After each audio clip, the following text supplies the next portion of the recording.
All right, let's look at the problems I assigned from section 4.3. So we want to find a particular solution to this second order non-homogeneous differential equation using complexification. So because our particular solution will depend on our complementary solution, we have to find that first.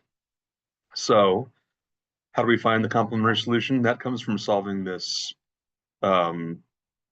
characteristic polynomial.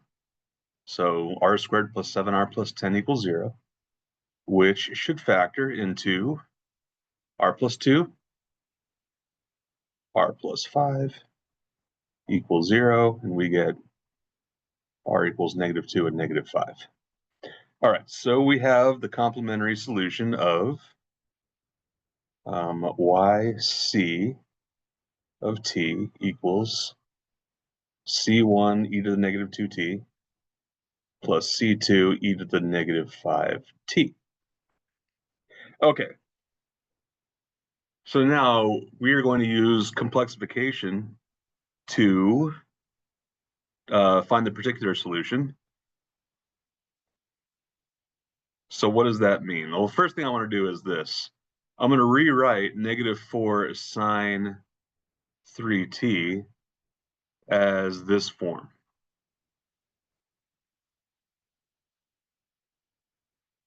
Actually, I don't want to rewrite -4 sine 3t. Let's just kind of relate what we would have done in our past section to this section. Typically, what we would do is this. We would say our particular solution would be, well, our forcing function is trigonometric. It's sinusoidal, has a sine in it. So our particular solution should be a sine wave as well. But a sine wave can be a combination, some sum of sines and cosines, as long as they have the same frequency. Something like this. So we can equivalently represent this as something complex, e to the I, or 3it. Because a reminder here, what does e to the I theta t equal? Or I'll just do e to the I theta. This equals the cosine of theta plus I sine theta. So this is why this is called complexification.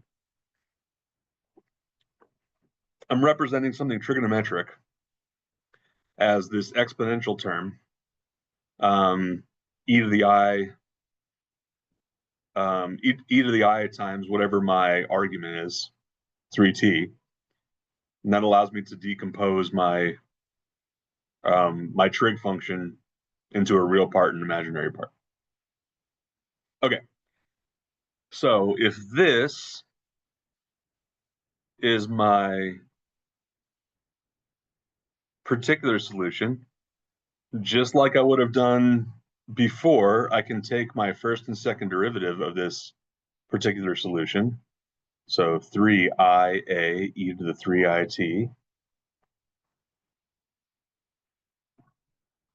And the second derivative will be 3i times 3i, so 9i squared a e to the 3it. I squared is -1, so this is -9 a e to the 3it.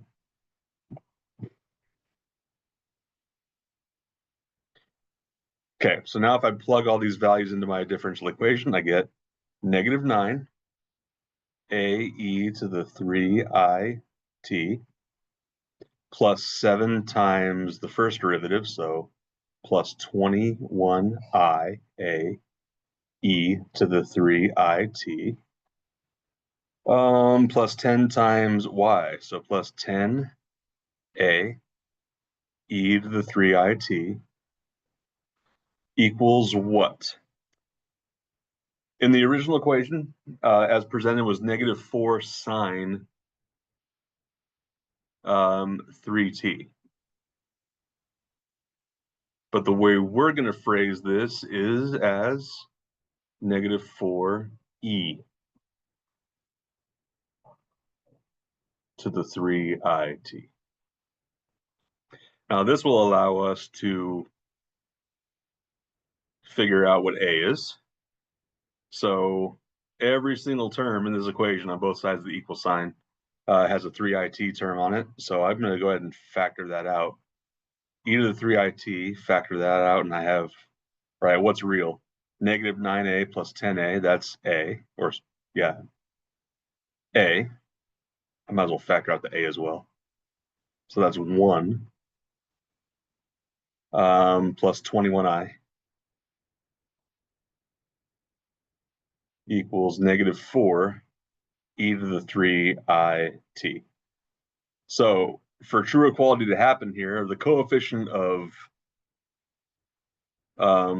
e to the 3it has to equal the coefficient of e to the 3it on the right. So that's going to enable me to solve for a.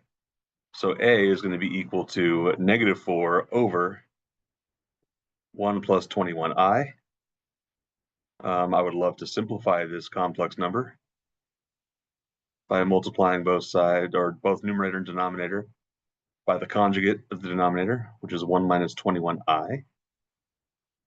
1 minus 21i. So the numerator becomes -4 plus 84i all over what?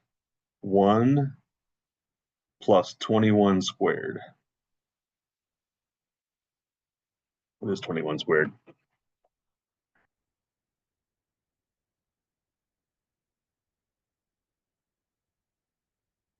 441.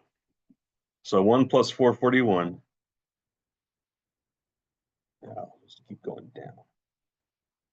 -4 plus 84i over 442. Everything there is even, so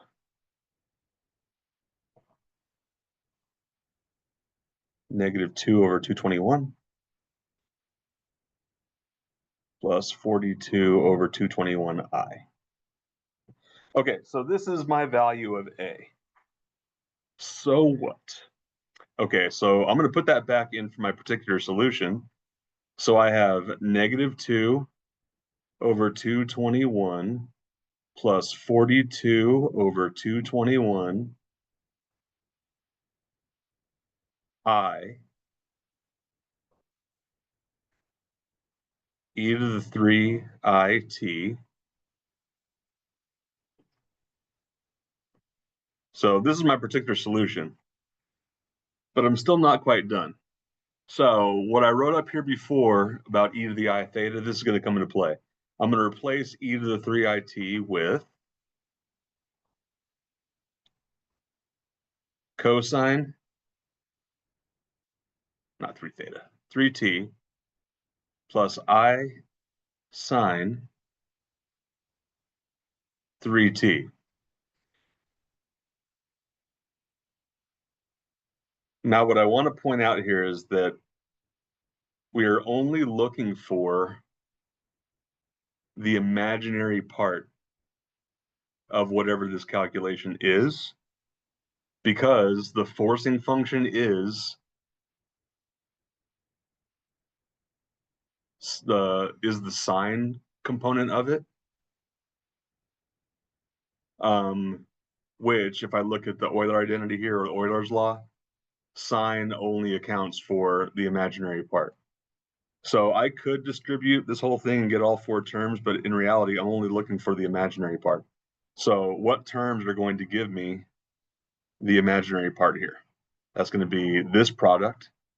So 42 over 221 cosine 3t, and the outside term. So -2 over 221 sine 3t.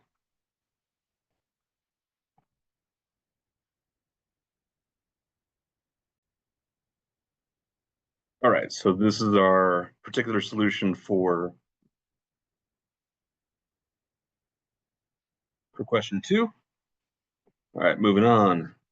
So I want to do the same sort of thing. We're going to take one extra step, and we're going to rewrite our sum of sines and cosines, which we'll presumably get into a single cosine function. All right, so first, we need to make sure that, let's find our complementary solution. So that comes from the characteristic quadratic, r squared plus 6r plus 7 equals 0. R plus 6 times r plus 1. No, I don't think that's true at all. Does this factor? I just wanted it to factor. No, it does not factor. So let's use quadratic formula.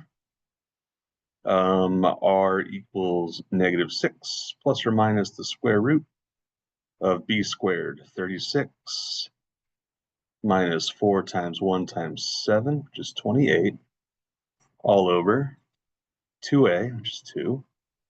So I get -6 plus or minus the square root of 8, which is the square root of 2, or 2 times the square root of 2 over 2. So equals -3 plus or minus radical 2. All right. So what does that say about our complementary solution?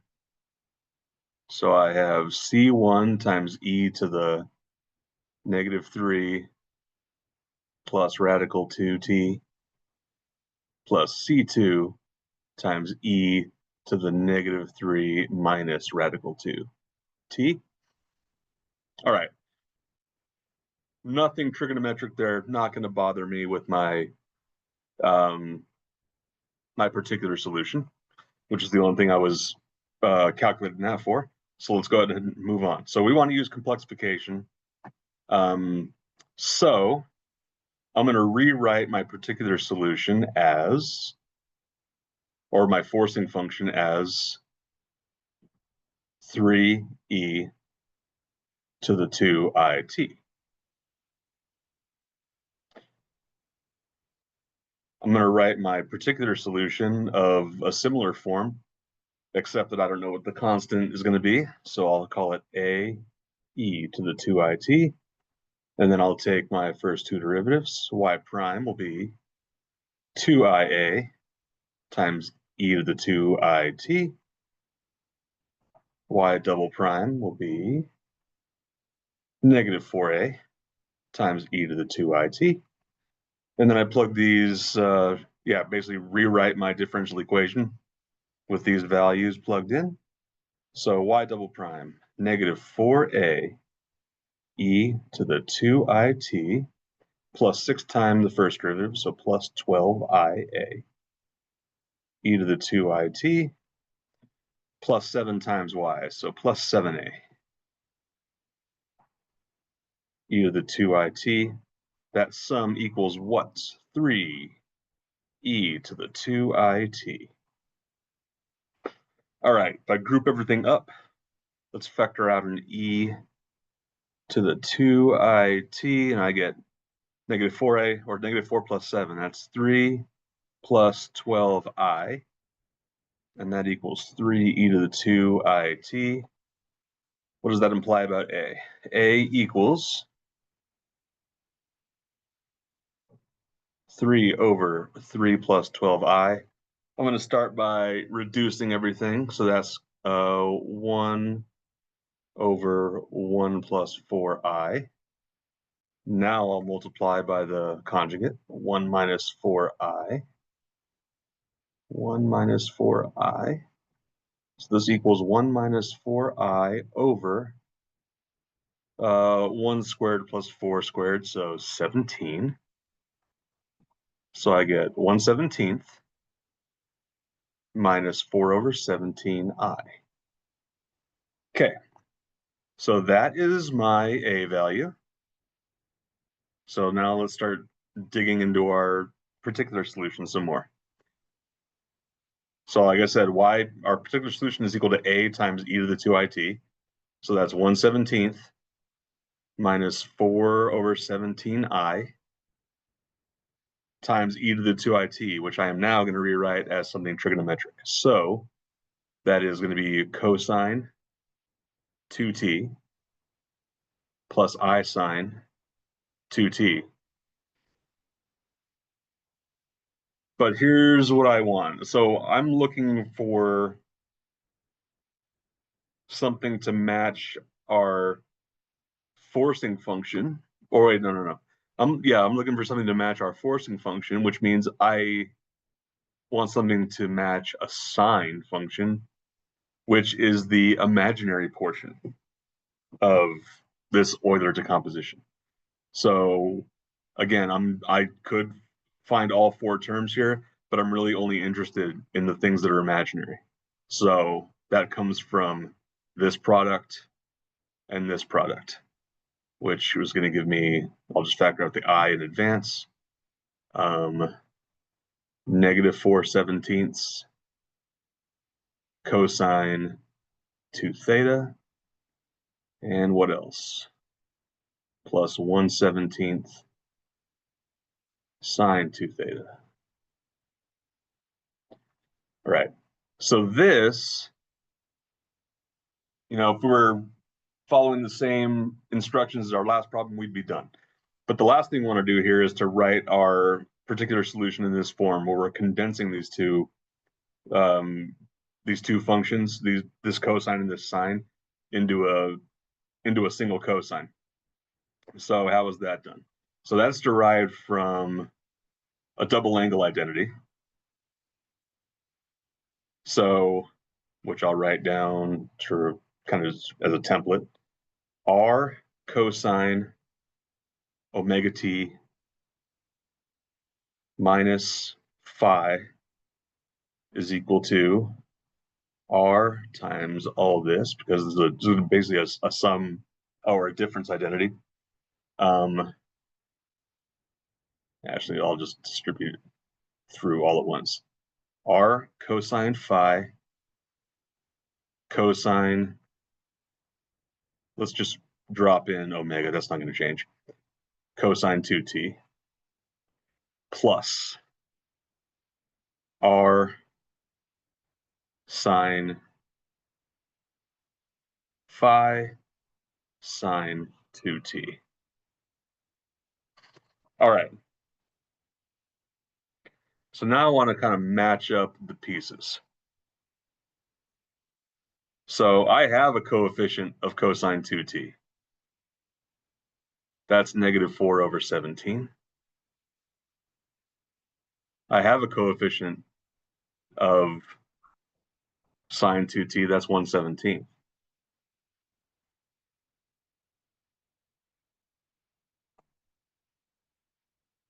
And by matching together those corresponding pieces, that is how I'm going to find out what R is.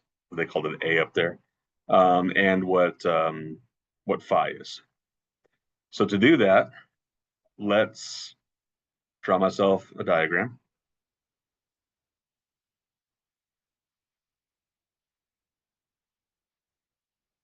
So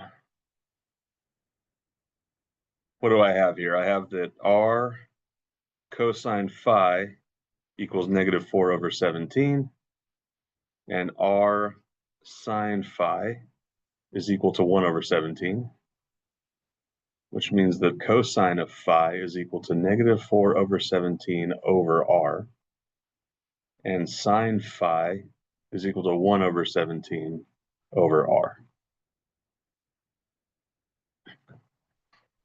So what does that say about what quadrant this angle phi lives in? Where's the sign positive? Sign's positive in quadrant 1, where everything's positive, and quadrant 2. Where's cosine negative? Cosine's negative in quadrant 2 and quadrant 3. So that means this angle has to exist in quadrant 2.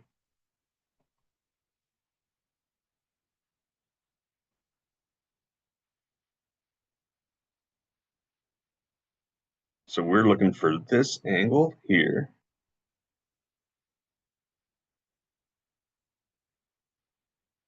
And I know the cosine of that angle is negative 4/17 over R. So that tells me that this hypotenuse is r. Cosine is adjacent over hypotenuse, so -4/17 and 1/17. So hopefully from this diagram,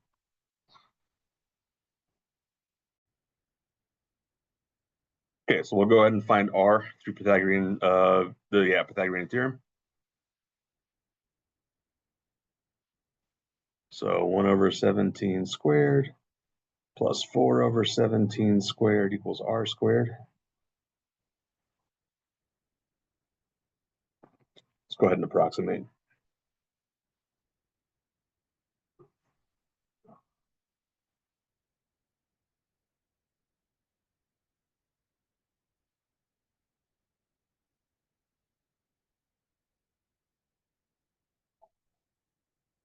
Actually, let's not for now. So 17 squared is 289.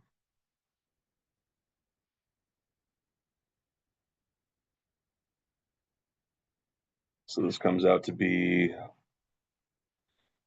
r squared equals 17 over 289.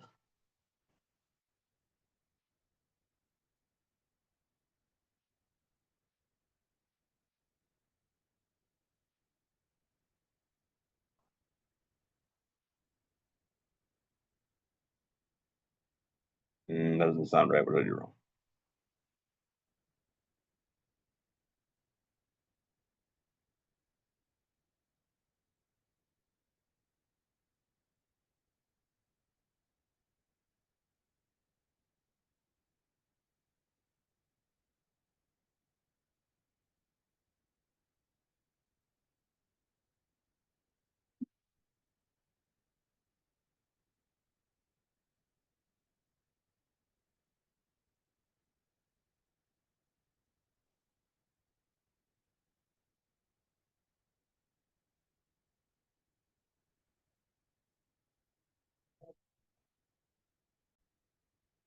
All right, so from here, we have that r squared equals 1/17. So r equals 1 over the square root of 17.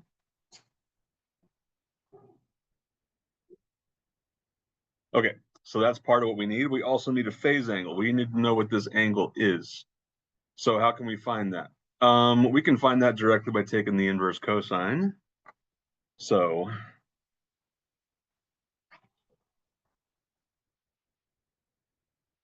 phi equals the inverse cosine of, what did we say it was? -4/17 over 1 over radical 17. Can we simplify that at all? I think we can. We know that 1 over radical 17, if we rationalize it, is radical 17/17. So this becomes the inverse cosine of -4 over radical 17. All right. Last move here is to figure out what that is.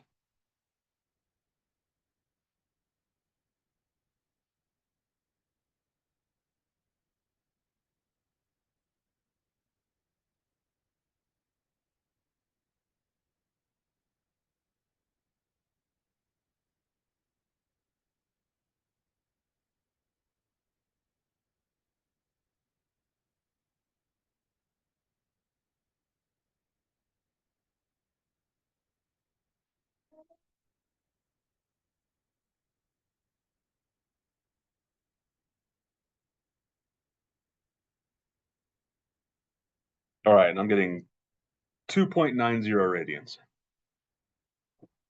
which means our particular solution in the form that they wanted it in is this. 1 over a radical 17 times the cosine of 2t minus 2.90. All right, moving on. All right, let's solve an initial value problem. So to solve an initial value problem, we need complementary solution we need a particular solution, and we need to evaluate all of our constants. So first things first, let's deal with the homogeneous version of this equation.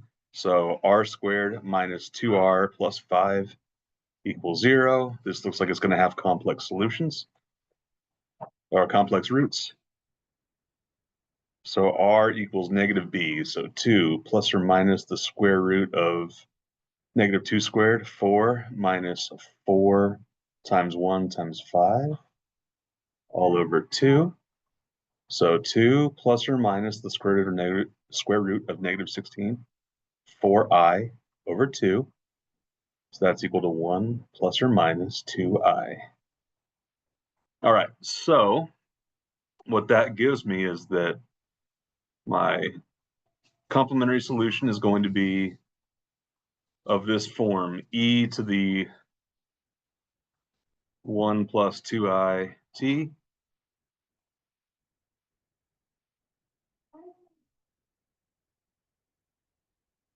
Really, I should have, I don't want to just call it that. So this implies that complementary solution looks like this. E to the t. Oh no, I forgot my constant. C1, e to the t, cosine 2t, plus C2, e to the t, sine 2t.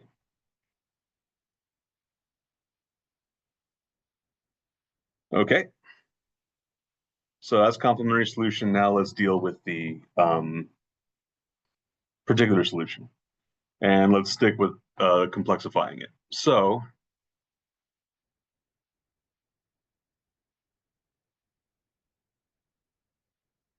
our particular solution is going to be trigonometric. So let's give it an unknown coefficient, an undetermined coefficient, e to the it, because it's just cosine of t. There's no coefficient on t inside the argument of the cosine. Okay, from there, I'll take a couple derivatives. First derivative is going to be ai, e to the it. Second derivative is going to be ai squared, or negative I, e to the it. And now I'll plug these values into my differential equation. So negative a e to the it minus 2 times x prime, so minus 2ai e to the it, plus 5 times x, so 5a e to the it equals what? It equals 3 cosine t. So 3 e to the it. And like we did with the last two examples, we're going to go ahead and factor out e to the it and a. And what we have left is negative 1 plus 5, so 4 minus 2i equals 3 e to the it. What does that imply about a? A equals 3 over 4 minus 2i. Multiply numerator and denominator by the conjugate. So 4 plus 2i. So numerator becomes 12 plus 6i over 16 plus 4, which is 20. So I'll go ahead and reduce this here. 12 over 20, that becomes 3 over 5. 3 over 5. 6 over 20 becomes 3 over 10. 3/5 plus 3/10 I. So that's my A. What do I want to do with that A? So our particular solution looks like this now. What I'm going to write is not going to be at all identical, but it's going to be equivalent. So A is equal to this constant, 3/5 plus 3/10 I.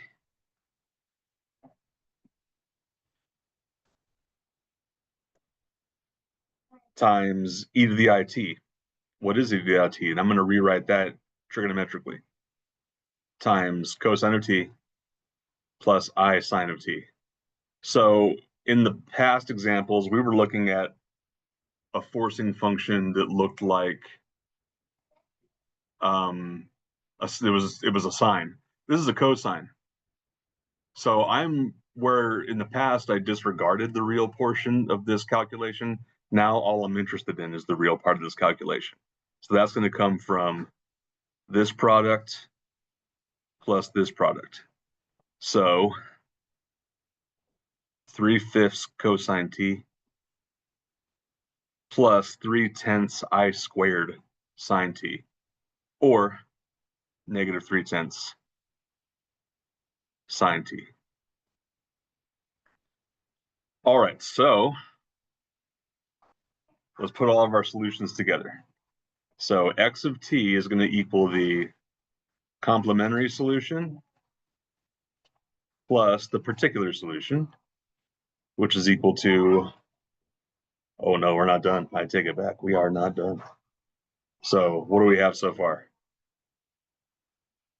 X of t is equal to c1 e to the t cosine 2t plus c2 e to the t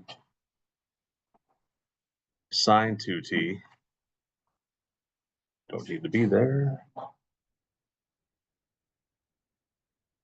Plus 3/5 cosine t minus 3/10 sine t. All right, so I have some initial conditions. Let's plug in 0 for t. Then I get c1 times 1 times 1, c1, plus c2 times 1 times 0, that vanishes, plus 3/5 times 1, so c1 plus 3/5 minus 3/10 times sine t equals what? 0.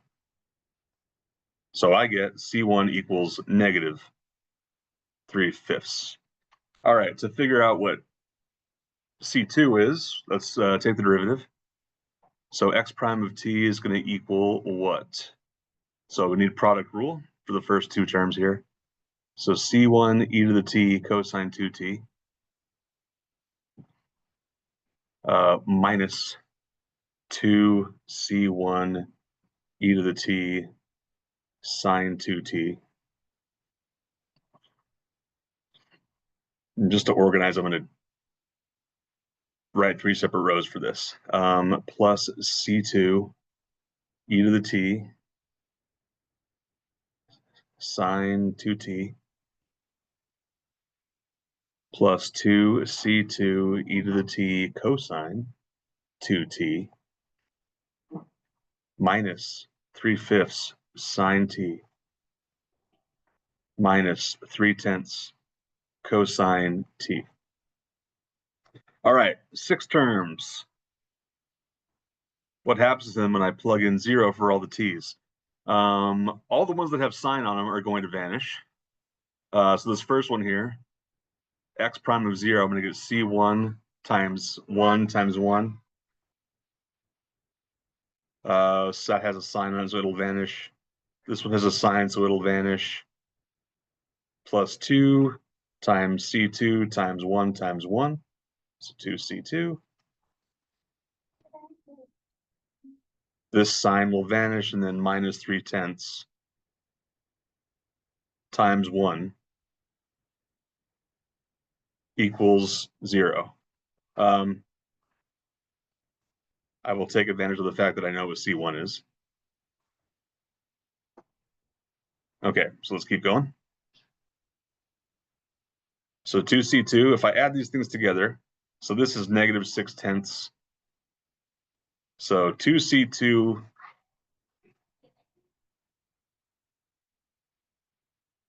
minus 9/10 equals 0. So 2C2 equals 9/10 means that C2 equals 9/20. All right, so now I think I can drop in all my constants. I'm going to do the lazy thing and just replace my top line here. So C1, what did I say it was? Negative 3/5. C2, positive 9/20.